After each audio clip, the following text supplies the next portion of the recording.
Ladies and gentlemen, welcome to the 3-0 Take, where we talk all things Major League Baseball. Here's Kyle Corwin and Nate Reyes. It all starts right now.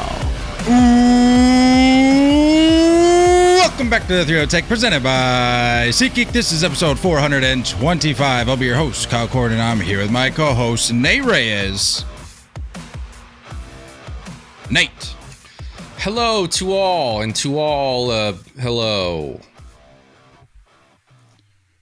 That's it. That's all I got for you. No.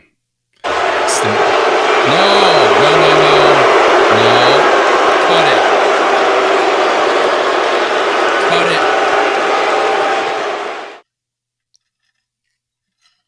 You're banned. We're not starting like that. We're not. You're banned on that. No, you're banned from You. I bring that energy, and you hit me with like a 50% or a Christmas tale. What are we doing? Yeah. Yes. I'm a zombie. I came right here to now. talk some baseball, not look back on the 12 days of Christmas. Hello to all. I got my finger right over it. Don't make me do it. Oh, what's up? Is that better? Christmas remix? I thought you were a big Christmas guy. I am, but this sounds awfully anti-Christmas. It's April 17th. You can still look forward to it. No, it's April 17th, and I'm here to talk about some baseball because this is, after all, a baseball podcast. Look, I think we got to remind the people this will be your last episode for a good week and a half. You've got 1, 2, 3 episodes without me. Oh, yeah, you're right. 3. Yeah, a week and a half. Yeah, that's about right. Yep. What are you going to do? All of next week, and you get back the 29th because you'll be on a Caribbean cruise. Damn straight. So we'll catch you at the end. We'll catch you to start off May. That's when Nate's baseball season starts. Yeah, basically. May. Yes. That's when Nate really gets tapped in. He's been out of the mix a little bit, but yeah. But that's where we're at. We're gonna talk about stuff that I actually know about when we get into May. Today, I don't even know what we're talking about. I don't know half the things we're talking about. That's true. That's a great point. I didn't even give you. Well, I did give you the rundown, but we didn't have our normal chat beforehand because I had to get it going. But before we get into those items that we're going to get into for episode 425, we do have a voicemail. So yes, love it. Let's open up with that. Hey, fellas. AJ Torres. The one. There's a lot of drama in baseball right now, and that's really an understatement. But you know what? It's back in the full swing of things. There's certain days where the only thing positive is the freaking coffee you had in the morning, and sure enough, there's baseball. Glad we're here. And instead of trash-talking things like the White Sox organization as a whole, I wanted to mention a couple of things. Tough ricochet. First off, I got to give a shout-out to John Sterling on his retirement. I hope he's healthy.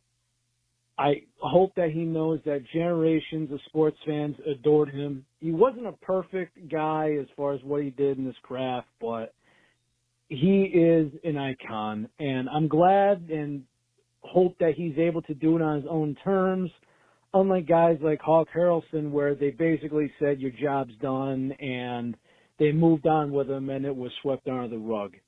Another White Sox ricochet. I just want to give a shout out to all the second generation athletes out there. And being a 90s kid, just like you guys, Kyle and Nate, we are seeing a lot more second generation baseball players. And it's kind of cool. I mean, I understand that there's guys like Mark Teixeira, for instance. His kids don't even watch baseball. They have no interest. But now we got the guys in Toronto, of course. But now we have Jackson Holiday and now Jack Leiter being called up. And just a note for the casuals out there. No team is wasting a first-round pick on somebody just because of their name. Have some freaking respect, for crying out loud. Just because MLB DNA is in you doesn't mean that you yourself are gifted. They worked their tails off all the way to the top. And those guys were drafted top 5 overall. Why? Because they worked hard. Period. Nate, congrats again. The marriage, screw the Mets, and burnt down Southside Chicago. Take it easy, Look at that. fellas. AJ knows.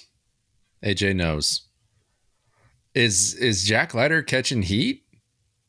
I know Jackson's off to a rough start, so I know there's some slander out there, but we don't need to talk about Jackson Holiday's start. He's going to be just fine. And you know what? If this continues, it's actually going to time out perfectly when you head out, and I may have to bring Ryan on, because Ryan will be able to bring people back down to earth and ground them a little bit into the reality of Jackson Holiday, and that he will be fine, and there's no reason to stress about that. But Jack Leiter, I mean, we'll get into that a little later, but I'm excited. And there's a little off the field drama unrelated to Jack Leiter. Well, it is related to Jack Leiter, involving you and I, that we may have to revisit pertaining to his debut. We may have to touch on, Sucker. But yeah, I mean, AJ touched on a handful of things there that we're going to get into. But except the White Sox. We're not getting into that. Not getting into the White Sox. Not enough time today. But speaking of a team that's kind of trash, they haven't been playing like it. The New York Mets. Let us dive into the Mets. Do you have any before we get into it? Do you have any thoughts on how the Mets have been doing? Are you moved emotionally by the Mets? Does it move the needle for you? Do you feel the same way about the Mets that you always have, based on how they've started? Option C.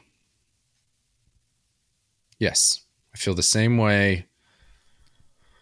Nothing fires me up about them. This won't stay consistent. Fresh off a sweep of the Pittsburgh Pirates, they have won 10 of their last 13. They are 10-8, second in the division, currently tied with Philly. Well, at the time that I pulled these notes together, they were tied with Philly for second in the division, following their win today, Wednesday. But look, I'm not impressed. And this isn't, I'm really trying to step out of the Mets hater mindset right now and the Mets hater point of view. But I'm just like, okay, you're off to a not half bad start. It's not sustainable though. No. It's not sustainable. No.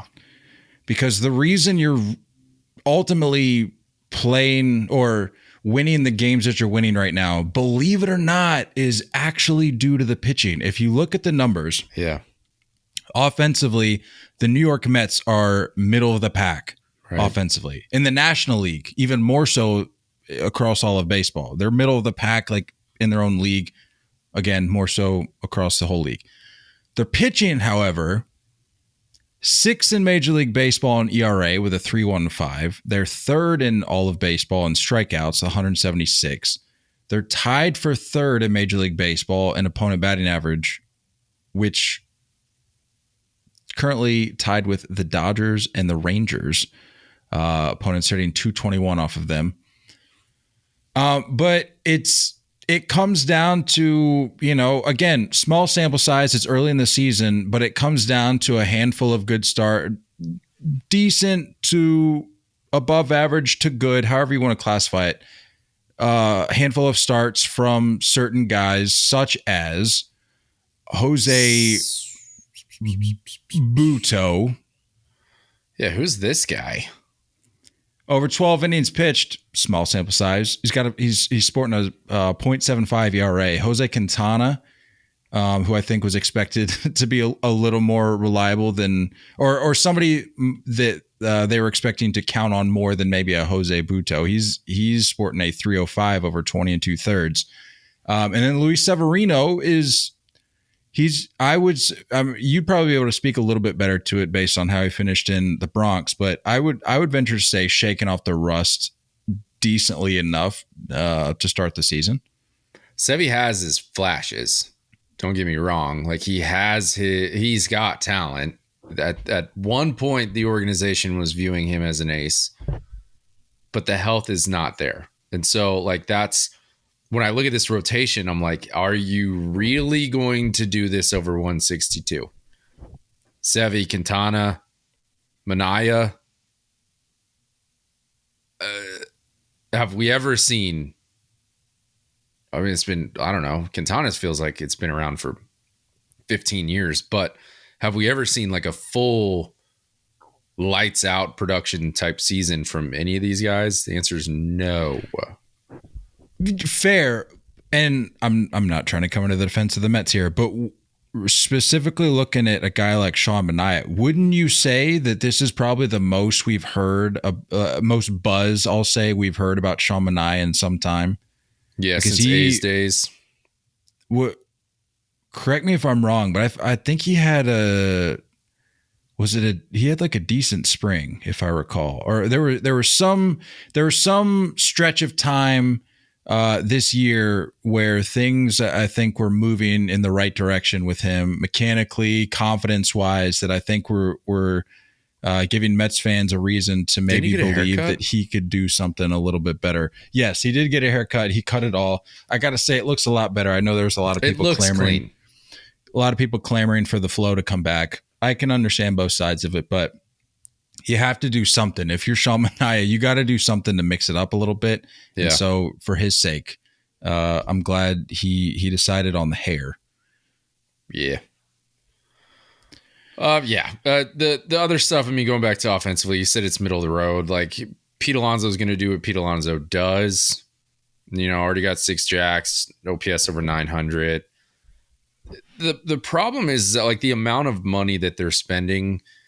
The best case scenario, this is a 500 ball club by the end of the year. That's best case. That is legit the best case you can hope for in Queens. I don't see that happening. The rest of this lineup, I mean, like, what is Lindor? What happened? What happened to Frankie Lindor? Did New York just ruin this guy? I told you when that move happened, Mr. Smile, all happy-go-lucky in Cleveland, there's something about, like, it got sucked out of him when he went to Queens. So this is miserable. Slash line of 151, 259, 219. He's got an OPS of 478. He's got a negative WAR right now. I know it's early, but like, this is not where the money is supposed to be going. He's been in these Trey Turner standing ovation-esque talks as of late. Like, I've seen a lot of chatter from Mets fans on, like, we got to rally behind this guy. And I think even recently it was supposed to be the day where I think it was this past weekend that they sort of designated as the day. And I want to say it was Friday night's game, if I recall. And who knows? I don't think it's going to have the same impact. It's truthfully, it's going to be hard to replicate the Trey Turner situation around baseball. And I'm seeing a lot of fan bases. We may have touched on the whole standing ovation thing recently. Frankly, I think it's getting a little bit out of hand. Like, guys are hitting like 220, and I see fan base. I see people on Twitter like reposting graphics with like an announcement. It says like April 21st, standing ovation day. We got to rally behind this guy and let him know we've got to. I'm like, the dude went like 2 for his last 10. We can't just flip the standing ovation switch anytime a guy decides that he's going to have a bad week. I will admit that there's a little ounce of jealousy in me of the bought-in mentality that happened in Philly. That's happening in Philly. That continues to happen in Philly. New York fans are just miserable. That's what we are. To our core, we're emotional, we're miserable, and we haven't won in a long time. So make that like times 100 in Queens. It's just not going to happen. And it's too far gone. There was like that perfect point for Trey Turner. It was early enough into the contract. It was early enough into the move. It was early enough into the season. And you have like this like huge superstar leader kind of leading the charge in that narrative in Bryce Harper. There's no one here that does that for the Mets. Pete Alonso's halfway out the door. I don't know. There's just nothing exciting about this team. I can't stand. I saw something that on Twitter that I'd hate to admit. I think Jeff McNeil probably has one of the most punchable faces in baseball. I can't stand that guy after the WBC. It's cool to see Hader, like, you know, kind of doing his thing, but like at the same time, again, these are like lightning in a bottle type guys. I'm waiting to see a full like 162. I don't mean to rain on their parade of whatever they're doing, but like, I don't know. The fact that we're talking about a 10-8 start, it's a $500 or 500 ball club, you know, all year if things go perfectly. I mean, you just go down the lineup looking at OPS. Pete Alonso's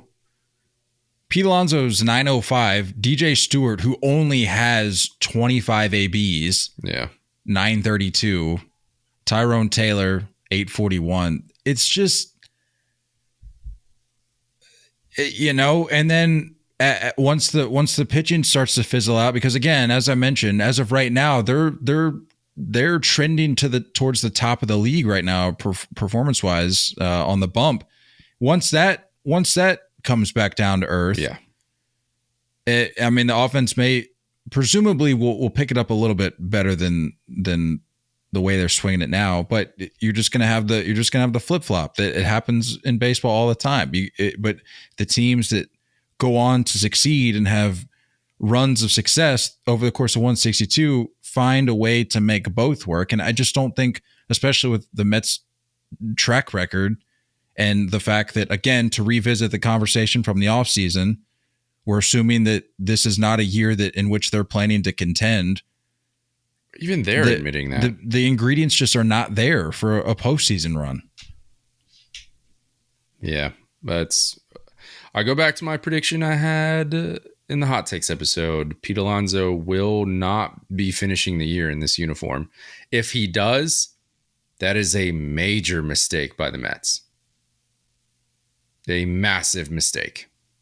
You need to offload him. You're not re-signing him. You're already at your ceiling salary-wise. It's not going to happen.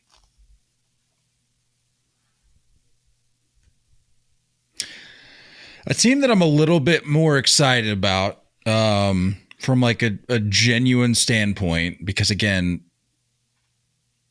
can't stand the Mets. And even when they succeed, I don't put much stock into it because it comes back to the fact that they're the Mets.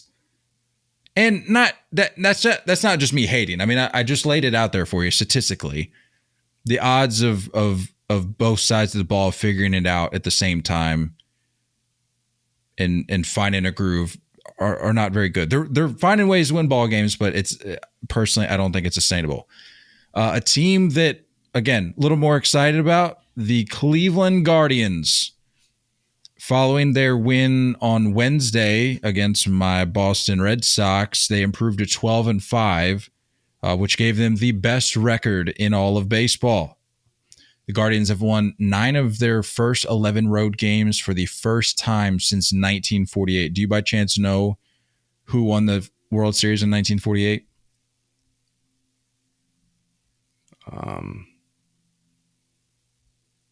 Cleveland. Oh, So a good omen for the ball club, starting off strong on the road. That's always huge.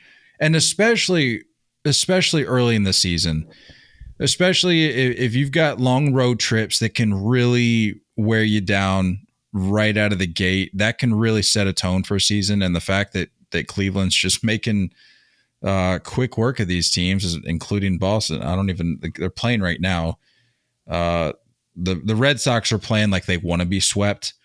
So I could very well see that happening. Even if they pull out a win miraculously tonight, they'll probably drop the series tomorrow. So that's what the Sox are working with.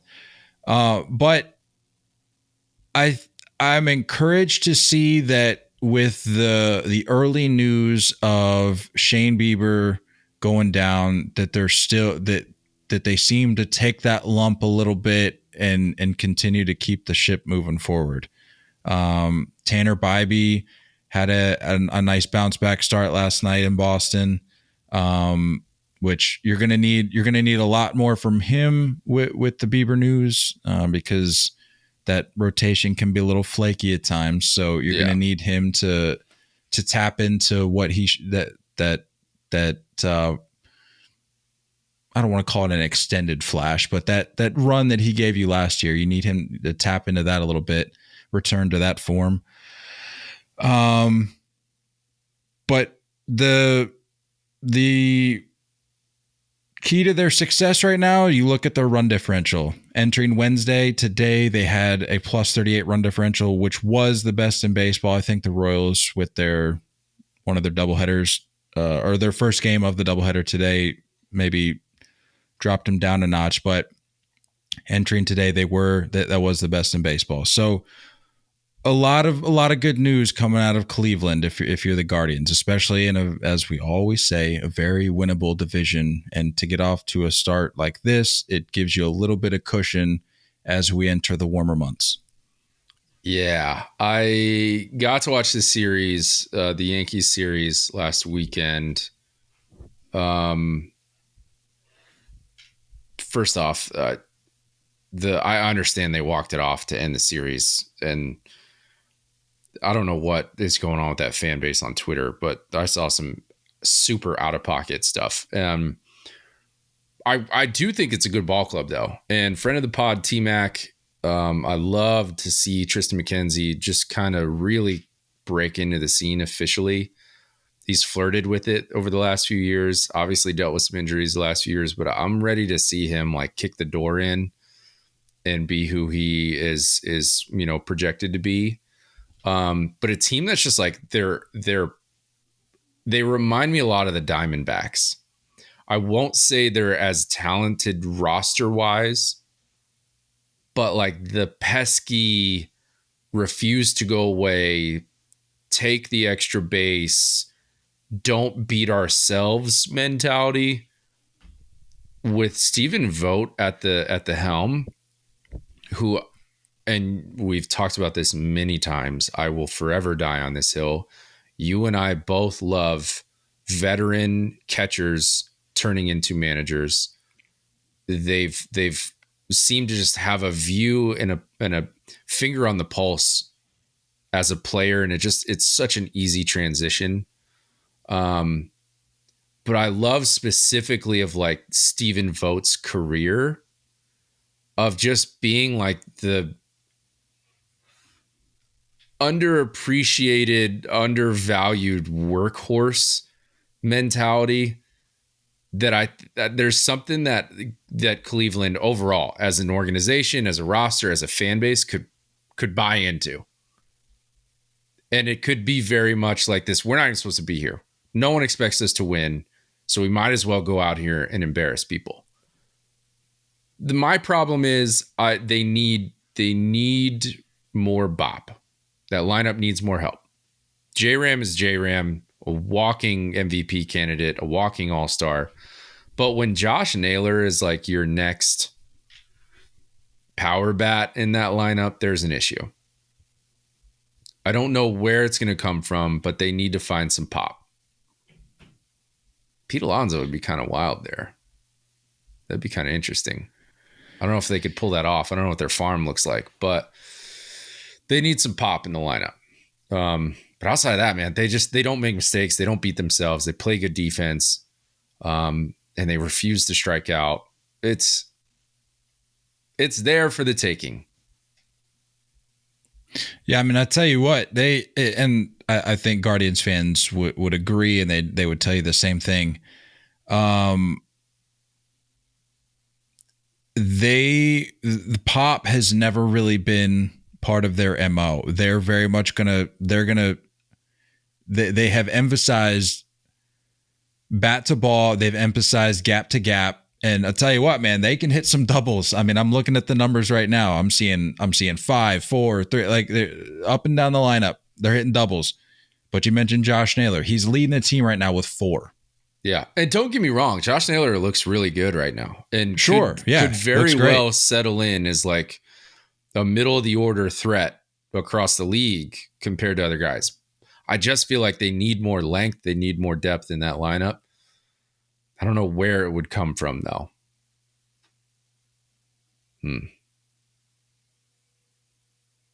I mean, when you talk about like thumpers, like Jose Ramirez and Josh Naylor, that's not what comes to mind. You know what I mean? But like if you have to put somebody into the conversation, like if you have to submit some names, that's what you're putting out there. And I just don't know how that compares. Not to take anything away from Josh Naylor. He's been off to a great start. Jose Ramirez is Jose Ramirez. We know what he is, what he brings to the table, and what he does year in and year out. But that's kind of where when you talk about pop and like forget numbers, when you talk about the intimidation factor of a lineup and what a starting pitcher has to go through and like what goes into his preparation and what he's thinking about leading into a start against the Guardians. Like, they're going to pepper the ball around, but they just need to, for their sake, I hope that they can extend. I say this for everybody, but it just goes without saying. I hope that they can extend this to the deadline and possibly go out and add a power bat to this lineup that can then hopefully start to shift the narrative a little bit with the Guardians and have them be more of a big bopper team as opposed to we're gonna slap balls down the line, go gap to gap. Because I think that's why I use that Diamondbacks comparison. It does remind me of that. They're not as talented as the Diamondbacks, and the Diamondbacks had issues pop-wise as well, and they went and fixed it in the offseason. They plugged those holes. So, I don't know. Maybe they can figure it out. I don't put too much stock into it. It kind of just seems like the organization just runs out a roster and they're like, here's what it is for the year. I wouldn't expect any sexy, flashy ads at the deadline, but I could be wrong. I don't know. I'd like to see it. Poor Cleveland. Like, what else you got going on? You know what I mean? Like, give them something. I saw the Browns went back to white face masks today. That's big news for Cleveland sports. That's kind of that's where the vibes are at right now for Cleveland. So, looking at some dudes that have been balling out, I will say I think last year and maybe even the year before when we would do these episodes or these segments rather where we talk about some performances around the league, I would mix in some guys that had been really struggling and we'd kind of go in on them a little bit. I feel like I've almost exclusively focused positive performances. We're turning a new leaf. How about that, huh? And speaking of positive performances, there's a lot to go around and I'm not even going to be able to get to all of them, but Just a handful here that I wanted to touch on. Reynaldo Lopez. Mm. And I'm not just hyping him up because I added him via free agency in fantasy. Just admit that you are. That's just a coincidence. 18 innings, 18 Ks, just one run allowed, sporting an ERA of .50.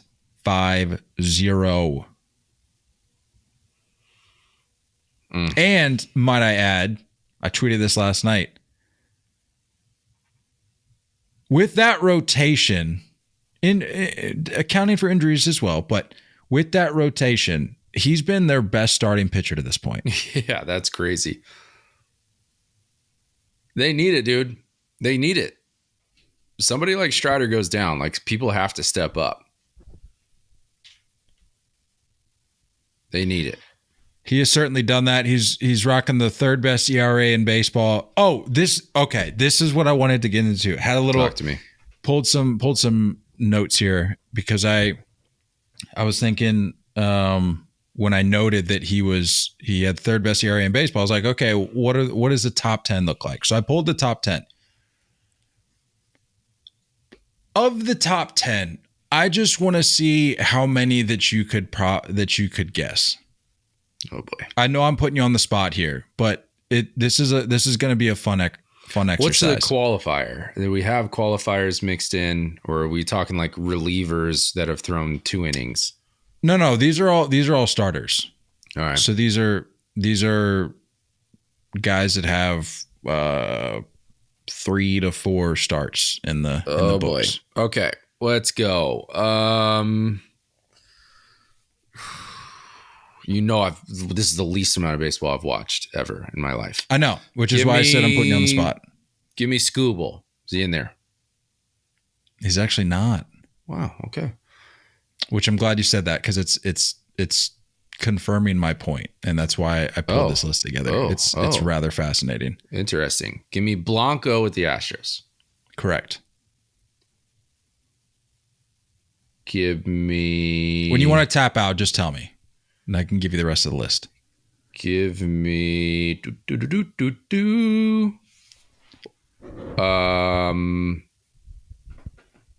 Well, we did. Is Severino in there? We were just talking Mets. He's not. He's not in there. Close. I don't even know if. Give me Jared Jones. He's not on this list. Jared Jones isn't? He's not. He's dicing. Give me Reagan. He's not. Dude, I'm dropping like that's. I know that's entirely here. My point, and even that's the thing is even the guys that you've listed are like, they're still doing well. No, but they're not like superstar names. That's what I'm saying. Like I didn't want to say they're nobodies, but like for all intents and purposes, they're not necessarily household names. Right. The top 10. I can't stress this enough. Small sample size, I understand, but with 4. A handful of these guys have 4 starts under their belts, so like we're getting into that part of the season where we can we have enough data accumulated, enough innings accumulated that we can start making some early conclusions. Top 10 ERAs in baseball as of Wednesday. Starters.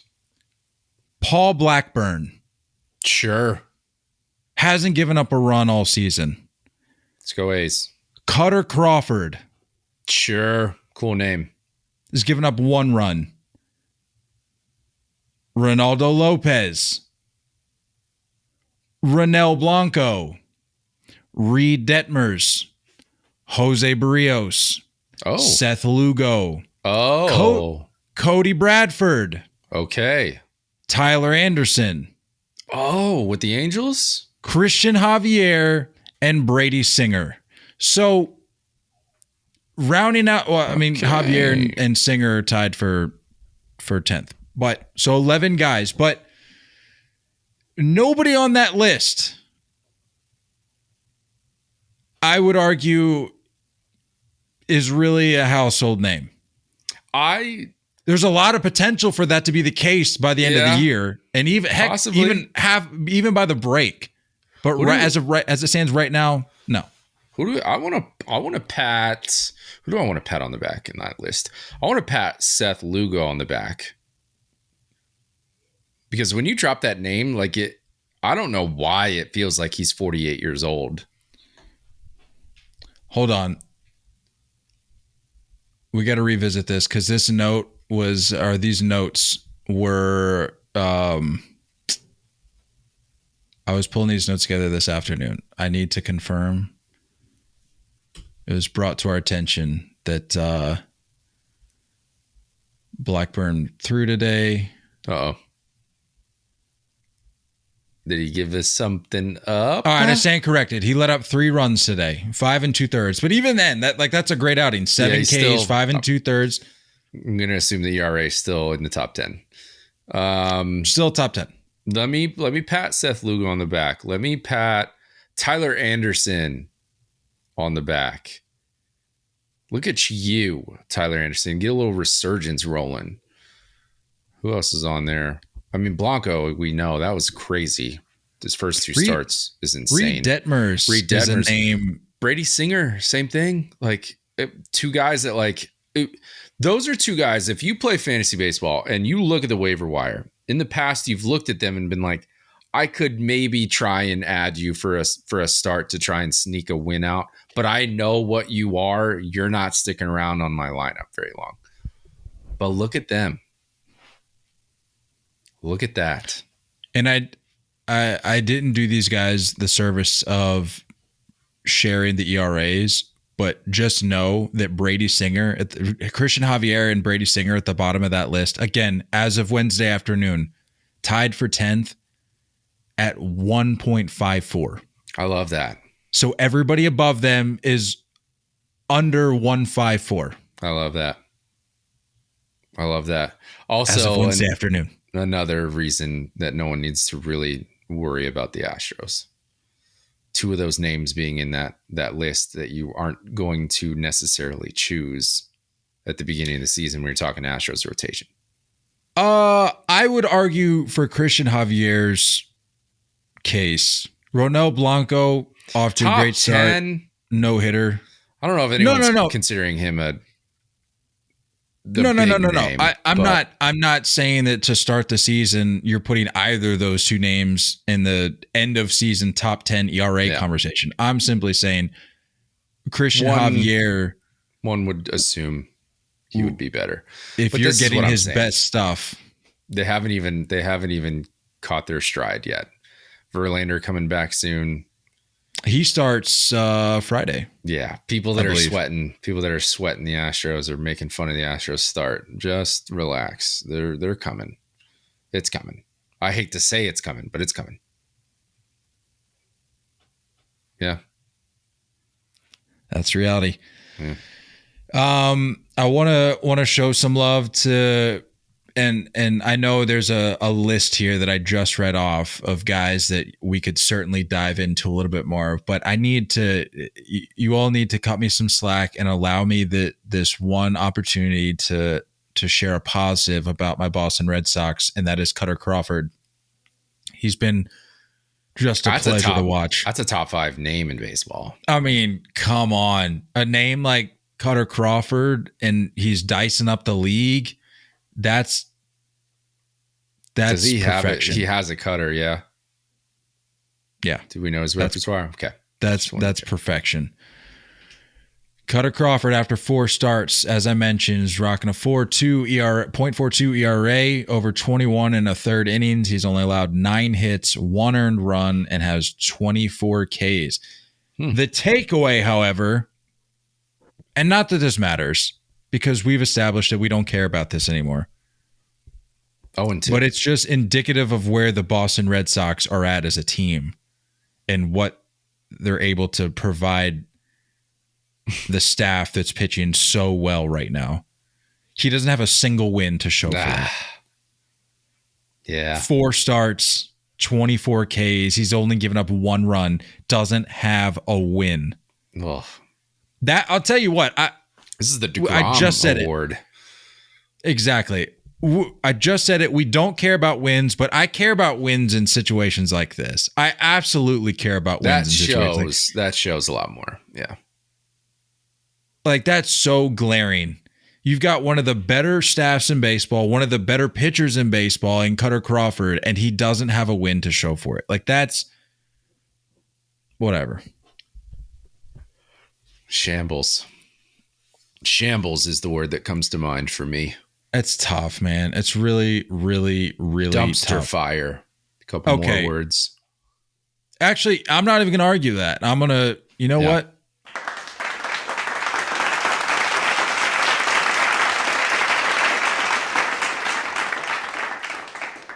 I'm with you. And I didn't even see your hands move when you made that happen. Impressive. How about that? The way the Red Sox are playing right now, it actually sparked an idea today that I'm going to workshop while you're gone. Okay. No, I was gonna maybe give like a little teaser, but I think I'm gonna keep it. But just know that like I'm in a weird headspace right now with the Red Sox. Like I'm trying to find everything within me to be positive and like, you know what, we can still turn this thing around. But when you watch the team play defense, they look like a T-ball team with 4 players, and those 4 players don't have any arms or legs. Yes. Right. That's what the Boston Red Sox defense looks like in 2024. Just want to see some emotion out of Alex Cora. That guy looks dead inside. When the best was when Cassis got like picked off at third the other day with no outs. Trying to steal third, trying to swipe a bag. Dude, you're like... Cora looks so baffled, dude. He's like the freaking abominable snowman. He's like a Yeti. You're not stealing bags, Tristan Casas. Stay at second. By the way, do you have a take for the end of the episode? I forgot to ask you to bring one to the table. I have a few. I could pull out a few for you. Because I think I have one related to this topic, but I'll save it. Good. But to put a bow on what I was saying about my idea, I think I'm going to workshop it, and it's related to the negativity that I'm trying to fight with this Boston Red Sox team, and just some ways in which I'm trying to keep my head above water. Okay. So that segment may be coming soon. I'm going to workshop a little bit, and I'll present it when the time is right. Another name, want to give some props to. Albert Suarez made his not really debut, but basically a debut. He's been away from Major League Baseball for 2,395 days. What? Made a start for the O's. He went 5 2/3, allowed just 3 hits, no runs, 0 walks, and 4 Ks. And left the field to a standing O. No pun intended. The rich get richer over there. You know? That's what I'm saying. I'm kind of enjoying it. We love Ryan. But at the same time, I could see this pissing me off here in a couple months. You know?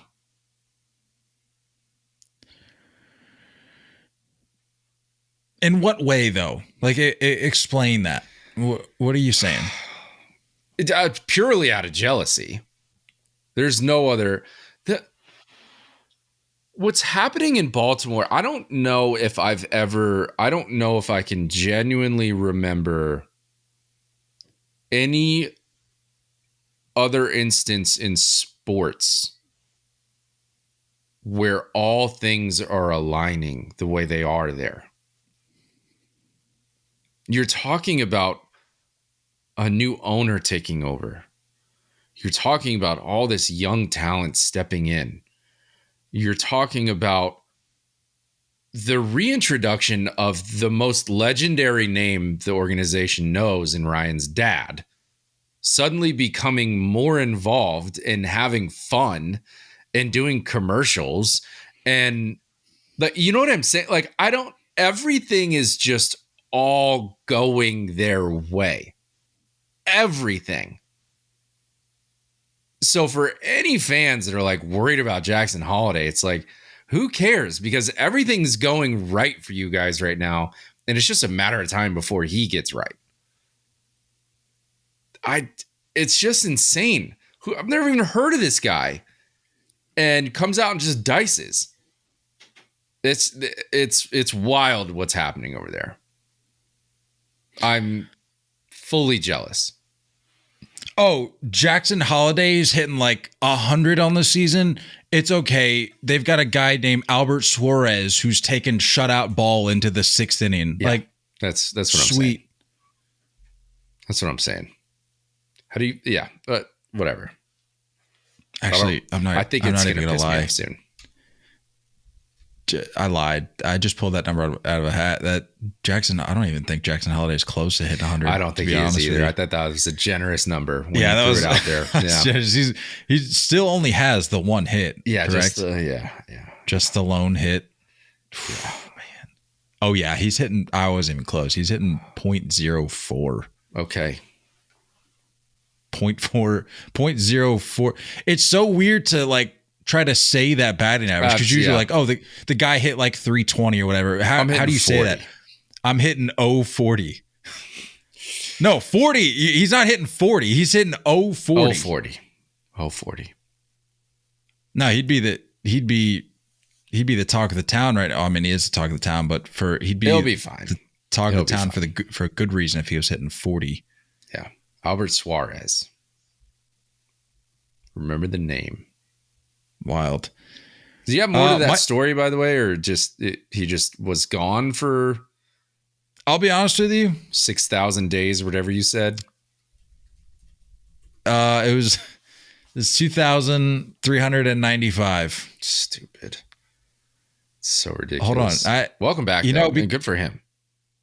It happened so quick today because they also played a day game, and like I didn't really catch the news until the start was underway. It was a walk-off? Seti Mullins walk-off? Seti Mullins, yes, sir.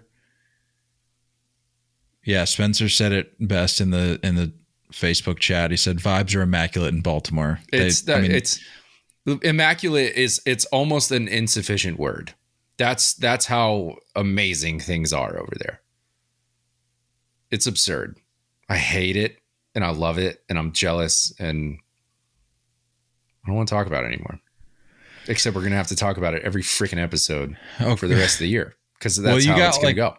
You got a week and a half break from this podcast, so that's perfect. You can build up some stamina, some Orioles stamina while you're gone, and then we're gonna go head first in when you get back. All right.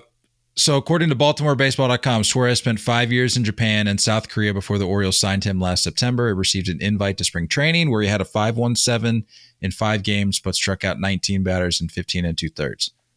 I love those stories. I wish they happened more. And I hope he sticks around.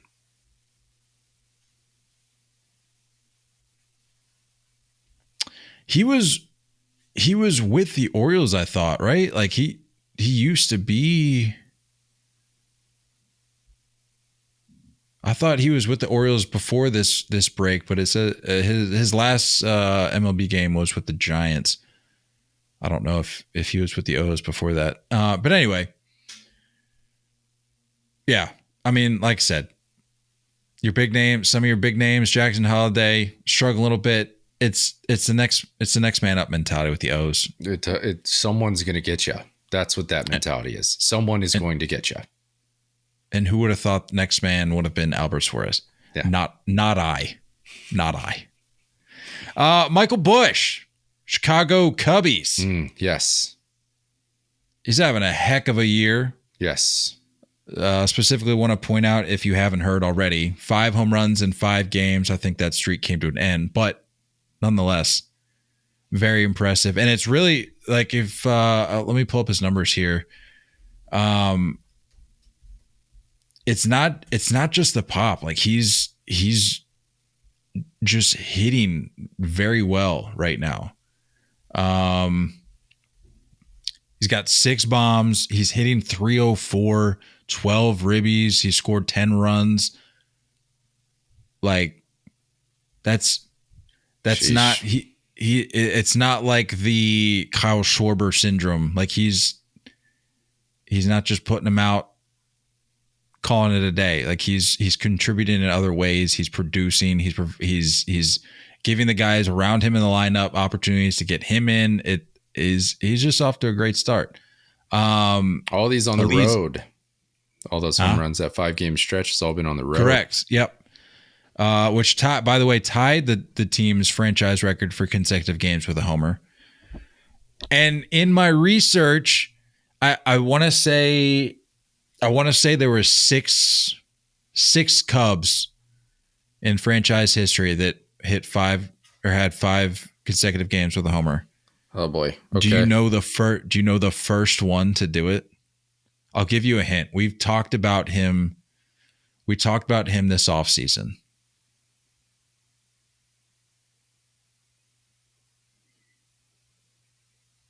Really? I don't think that helps me much. What's the era?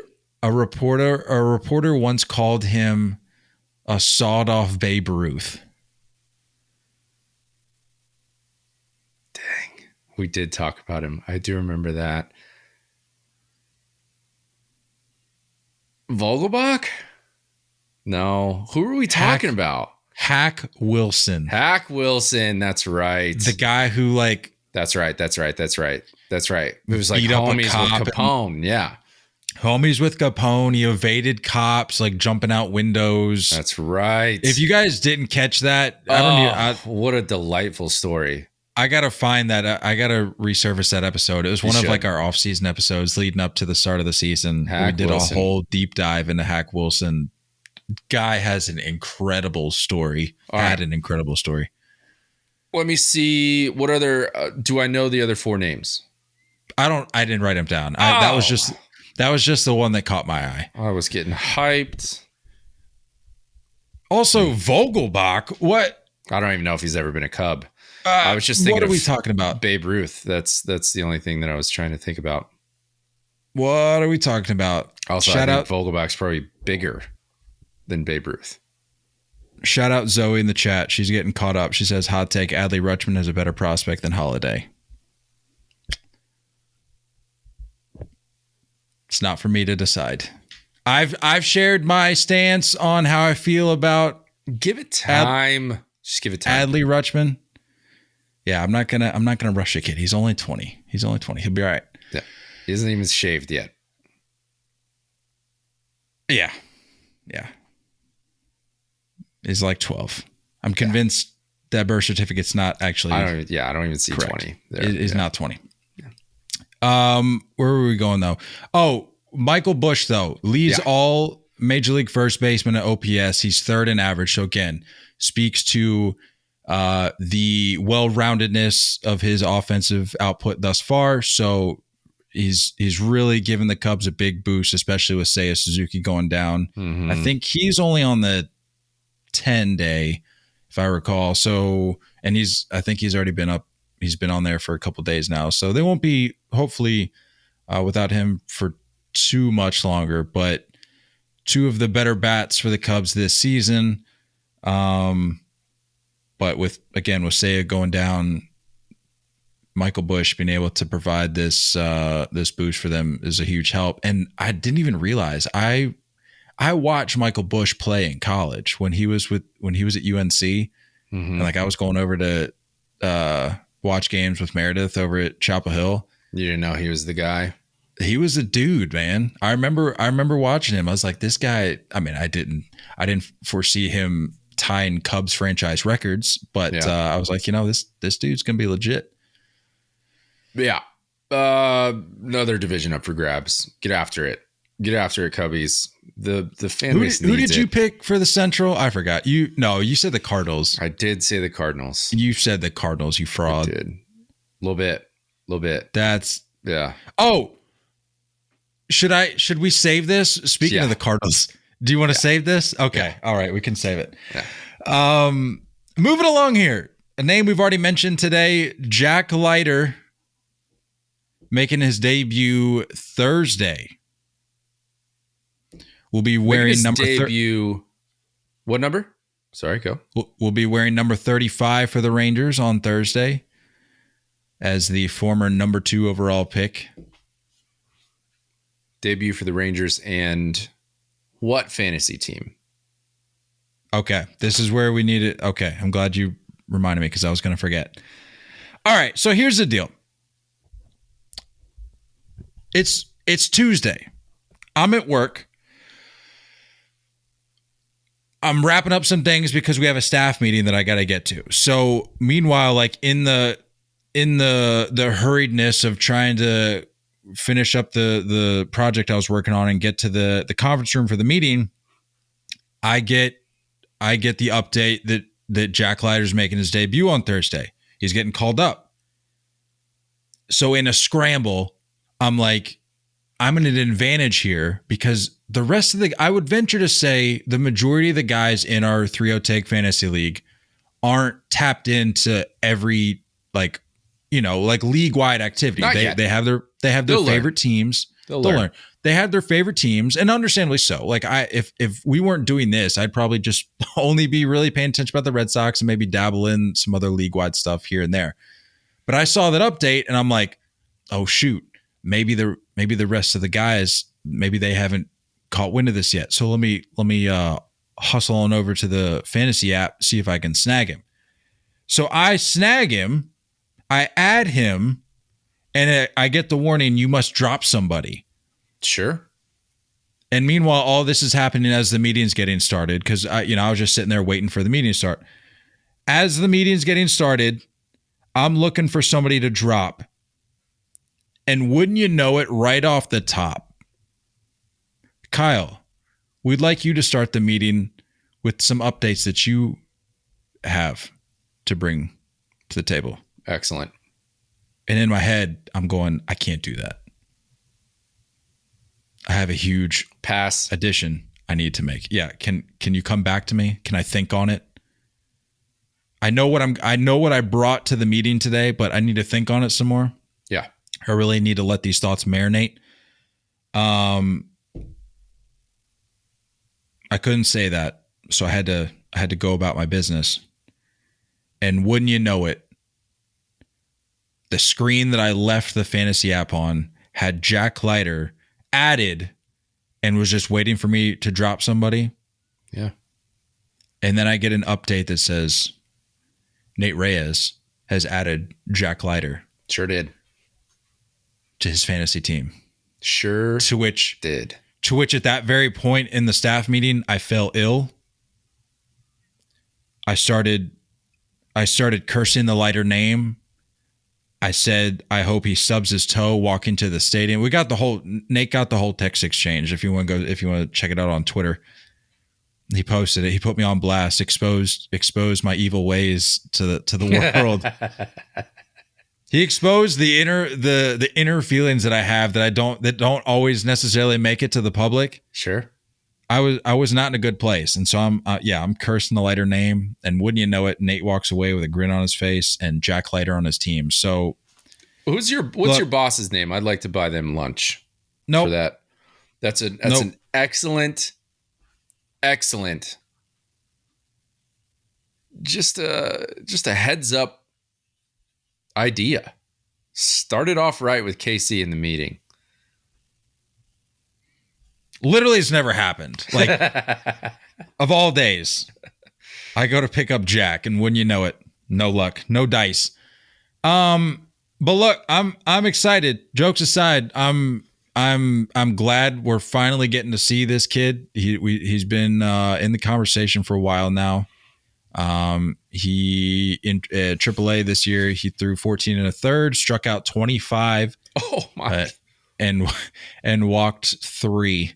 Although Sure. he gave up a few long balls, but he's getting the start against Detroit on Thursday. By the time you're hearing this, you may be gearing up for this game. So certainly check this one out. I think it'll be a good one.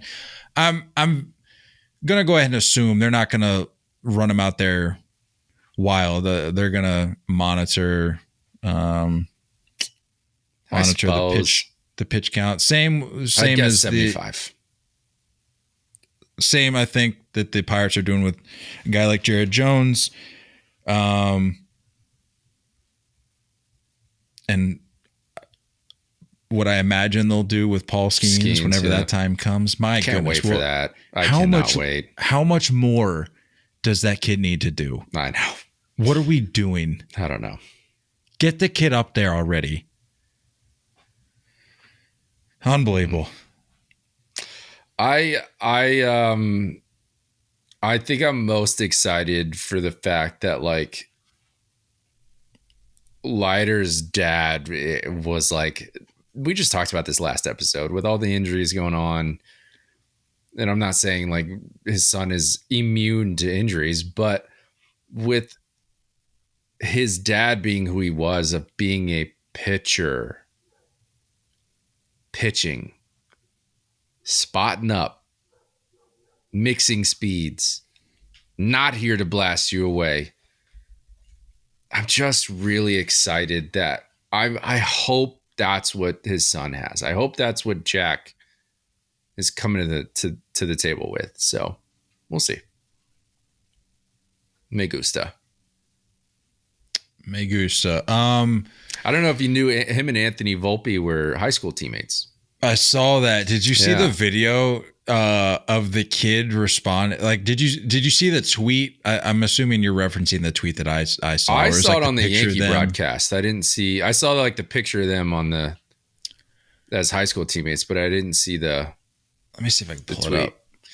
They were high school teammates, and they were supposed to go to Vandy together, but Volpe went in the first round of the Yankees, so he was like, "See ya." So this shout out DJ Lay MVP on Twitter. He put up a picture. You can check it out if you haven't seen it. Posted a picture of Volpe and Leiter in high school with some sick jerseys, might I add. They look clean, right? Those are clean, dude. Those hats. I need one of those hats.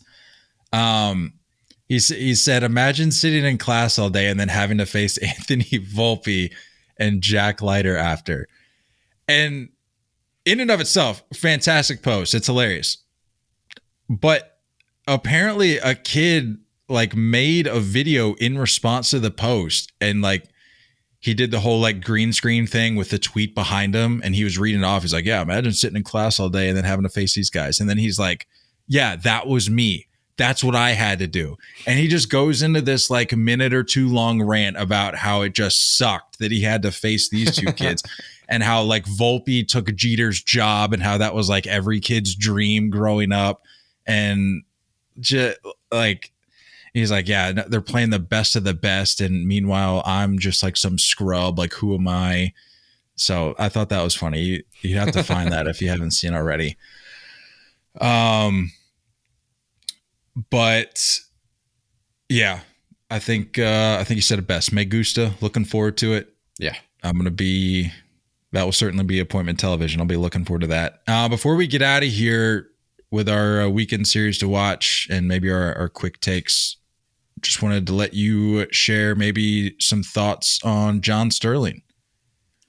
Yeah, I know. I understand the hate. I understand the fun that a lot of like baseball fans have pointed at him for the years, and I know the goofy video. I think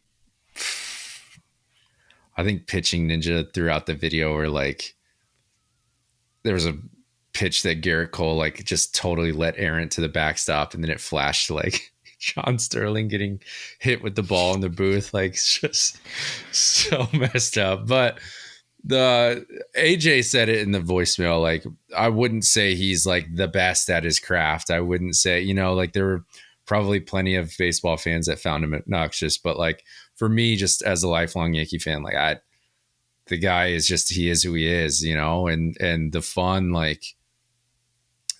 calls that he had for home runs, and like every Yankee fan would like, if you get a new Yankee on the team, you couldn't wait to hear John Sterling's call of what it would be. The good news is AJ mentioned this in his voicemail as well about his health. I was listening to the broadcast the other day and Michael Kay was like, no, he texted me the other day saying he was going to retire. He's just done. He's just tired. It's not anything to do with health. So I think that's good news. Like, it's nothing worrisome. He's like, I think he's 84.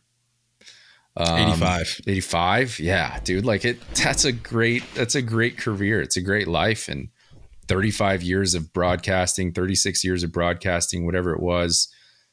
Starting the Yes Network and, being like the main guy before Michael Kay was, getting to be in the radio booth with Susan Waldman. I mean, just like, I don't know, the Yankee sound. You have certain voices, Bob Shepard announcing guys and Jeter, using him for the rest of his career. And you got Michael Kay, you got Susan Waldman, you got John Sterling, man. Like, I don't know.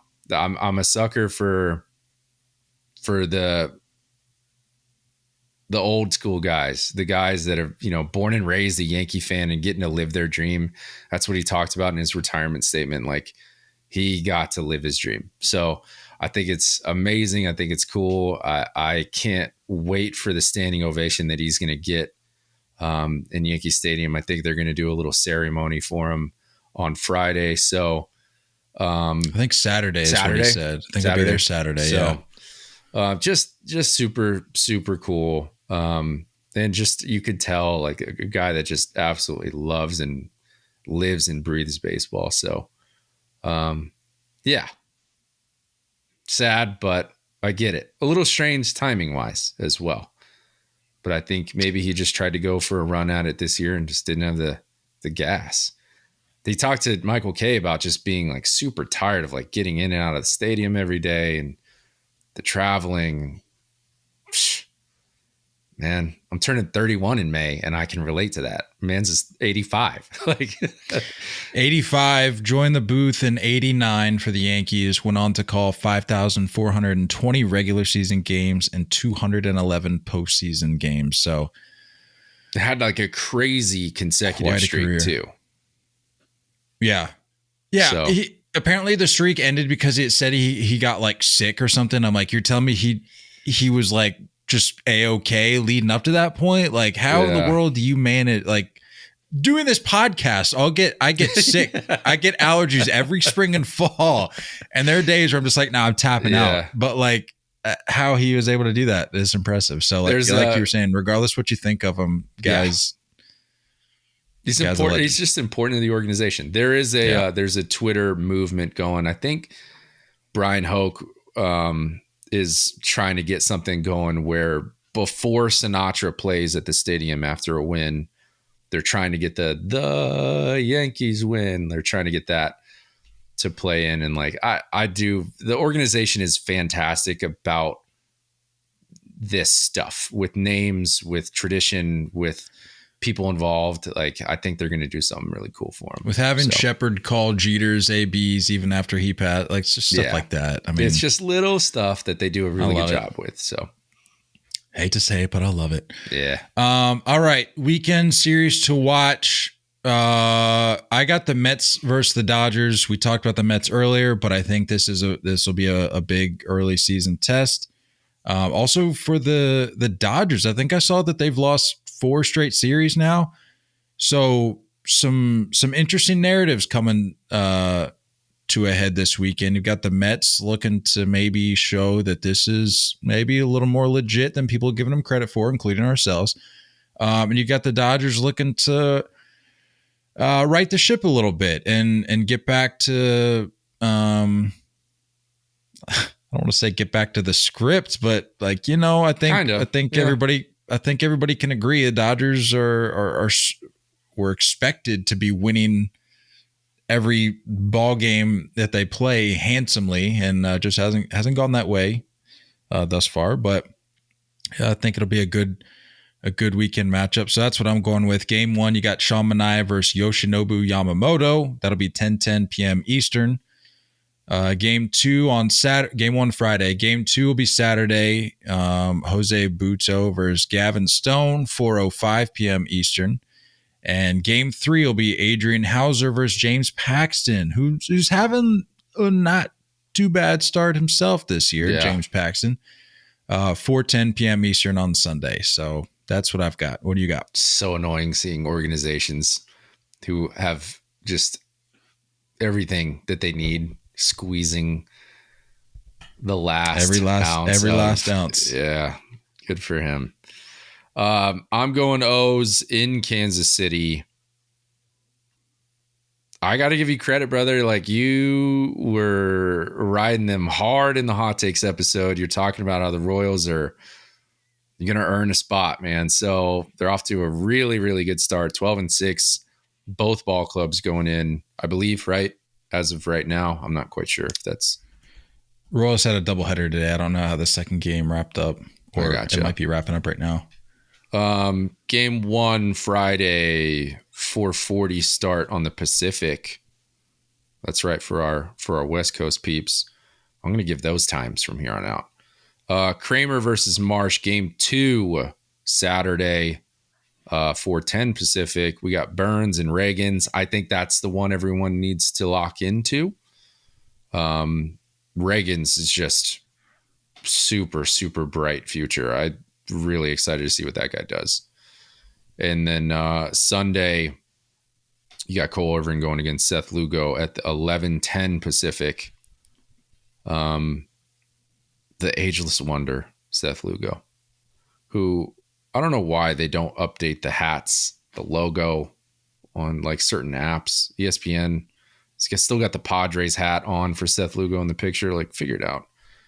But Cole Irvin, yeah, but to ESPN's credit, they have the correct pitching matchups, where MLB you just see a bunch of TBD. So that's true. I'll take the hats if I can get the correct pitching matchups on time. So that's fair. But yeah, Cole Irvin, another shot at, I don't know. It seems like it could be a short leash, quick trigger on maybe moving him to the bullpen if things don't start looking a little better for him in the rotation. So, but either way, just like you talked about, a good test for a team that's off to a really good start. And I don't know, man, something going on in Kansas City. I'm gonna keep riding that. I don't want you to forget. I know. Now you have Bobby Witt on the squad too. So how about that? Made a little trade. How about that? This was the Yankees Red Sox making a trade, by the way. This, you and I make maybe one trade a year. Maybe a trade a year. Yeah. If that. Yeah. And it's always big. It's never, we're not trading big. We don't do it. We're not trading chumps. Yeah. We never talk to each other unless it's something worthwhile. It's Bobby Witt caliber and above. Like, that's what those are the names we're trading in fantasy. All right. Real quick here, for the sake of time, I got to get out of here. Let's run through I still think it's an unnamed segment. I don't know if we've established a name. We do have some in the hopper that I think we're gonna kick around.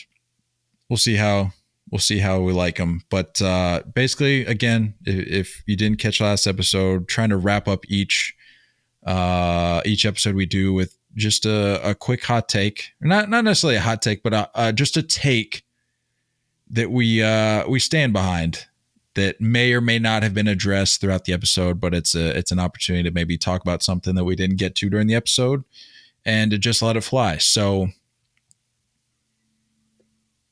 me? You? Starner? You got it. Oli Marmol, scumbag. That's all I really need to get. What are we doing? My man in Oakland, the security guard, like, just doing his job. He's got one job. And he probably doesn't have that job for much longer, thanks to that crummy organization. All he has to do is walk up the steps, make sure all is cool in between innings while there's no play happening. Happens to be wrong place, wrong time because of this garbage dugout that's been created, that there's no entrance for my man. And Oli Marmol is pretending like, oh, I can't see my guy on the phone, and yanks him out of the way, going to shove him down the stairs. Freaking assault, man. Leave my guy alone. And he didn't even seem remorseful afterwards. He goes over the umpire like, oh, I couldn't get my call in on time because this guy was in the way. Shut up. Shut up. Oli Marmol, scumbag. Just a couple quick comments. I didn't want to interrupt. Because there's no entrance for that dugout, I'm coming to the defense of Oli Marmol with this particular point. Nope. Because there's no specified entrance, you could argue that whole dugout is an entrance. So the fact that he chose that particular route to take to the top of the stairs to get to field level, it was interesting. Scumbag by association. Careful. But second of all, whoa. You can whoa. Yeah. Just saying, if you get too close.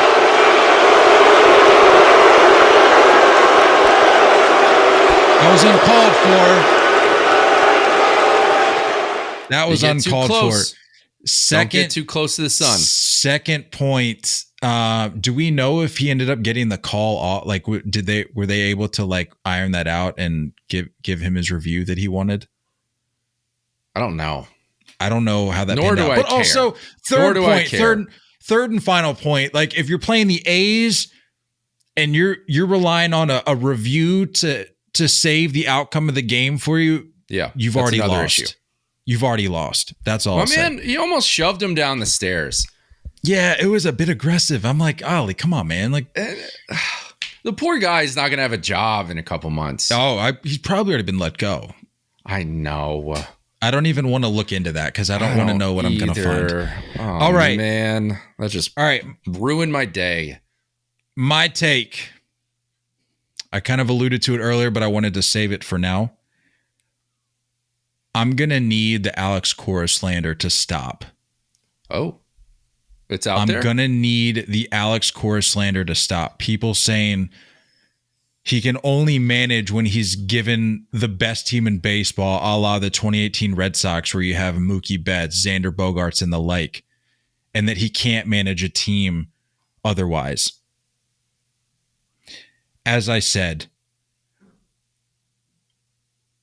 when you're a manager of a team that plays defense as if they're limbless little leaguers, there's only so much you can do. That's not on Alex Cora.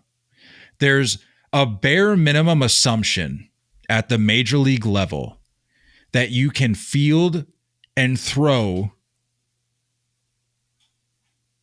at a fundamental level.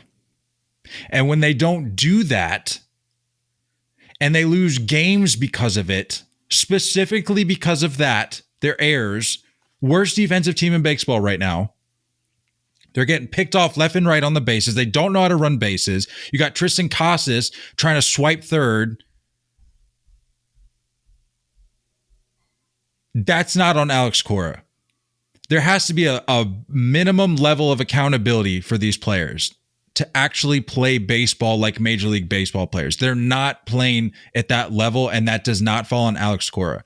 If they're playing at a Major League level and they're not executing, they're not taking advantage of those opportunities that get you to that win, those small, as those opportunities are presented over the course of 9 innings, those opportunities you take advantage of that give you that win.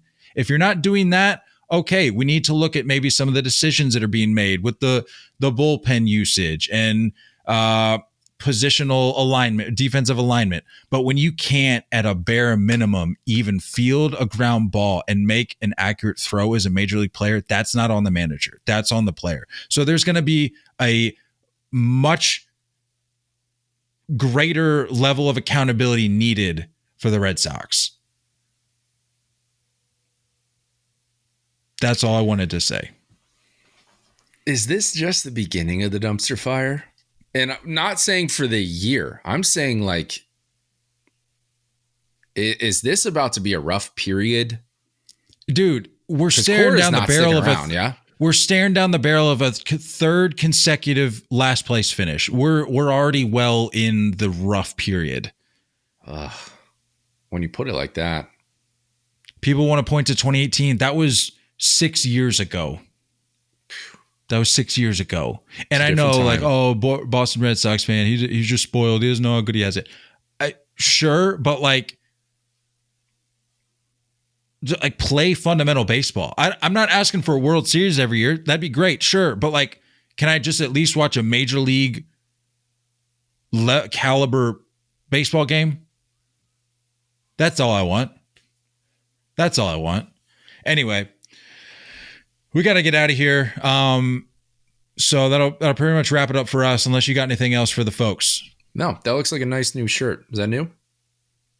It's not just a shirt I've had for a couple years. Just nice solid black tee, you know? Looks clean. Looks clean. Very Looks Steve like a Jobs-esque.